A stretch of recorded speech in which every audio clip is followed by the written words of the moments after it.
ఈ వీడియోలో మనం పాస్ట్ కంటిన్యూస్ టెన్స్ని ఎప్పుడు ఎలా ఉపయోగించాలి అనే దాని గురించి తెలుసుకోవడానికి ప్రయత్నం చేద్దాము.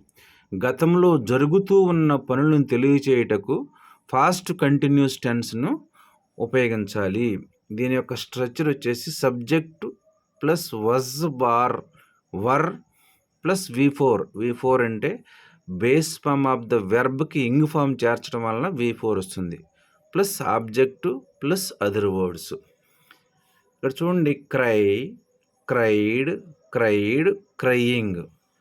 ఇక్కడ క్రైన్ ఏమో V1 అంటాము, cried V2, cried V3, crying అంటే CRY క్రైకి ఇంగ్ ఫామ్ చేర్చడం వలన క్రయింగ్ అని వస్తుంది.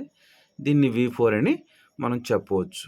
సబ్జెక్ట్స్గా I, he, she, it, Rama, Sita అనేవి వచ్చినప్పుడు వజ్ అనే బీ ఫామ్ని ఉపయోగించి సెంటెన్స్ చెప్పాలి. అట్లాగే సబ్జెక్ట్స్గా we, you, they, Rama and Sita అనేవి వచ్చినప్పుడు వర్ అనే బీ ఫామ్ను ఉపయోగించి ఈ సెంటెన్స్ చెప్పాలి. ఒకసారి ఎగ్జాంపుల్ చూస్తే కనుక, she was teaching English at this time yesterday. నిన్న ఈ టయానికి ఆవిడ ఇంగ్లీషు బోధిస్తూ ఉంది.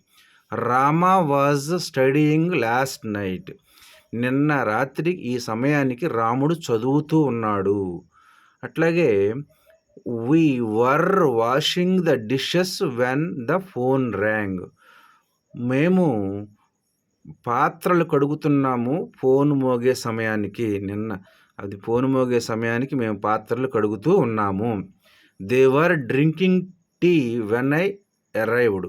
నేను అక్కడికి చేరుకునేపాటికి వాళ్ళు టీ తాగుతూ ఉన్నారు.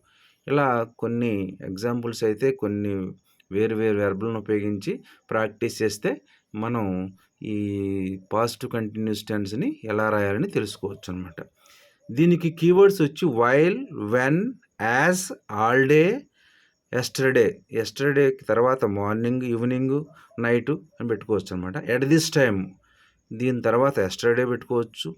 Last week, last month, last year అంటే at this time last year, at this time last month అలా రాసుకోవచ్చు అనమాట. Yesterday at 6 o'clock AM PM. ఈ 6 బదులుగా 7 రాసుకోవచ్చు, 8 రాసుకోవచ్చు, 12 రాసుకోవచ్చు, 11 రాసుకోవచ్చు, ఏదైనా రాసుకోవచ్చు. వీటిని కీవర్డ్స్గా. మరొకసారి పాస్ట్ కంటిన్యూస్ టెన్స్ని ఎక్కడ ఎలా ఉపయోగించాలో తెలుసుకుంటే, గతంలో జరుగుతూ ఉన్న పనులను తెలియచేయటకు పాస్ట్ కంటిన్యూస్ టెన్స్ని వాడవలసి ఉంటుంది. Thank you for watching this video.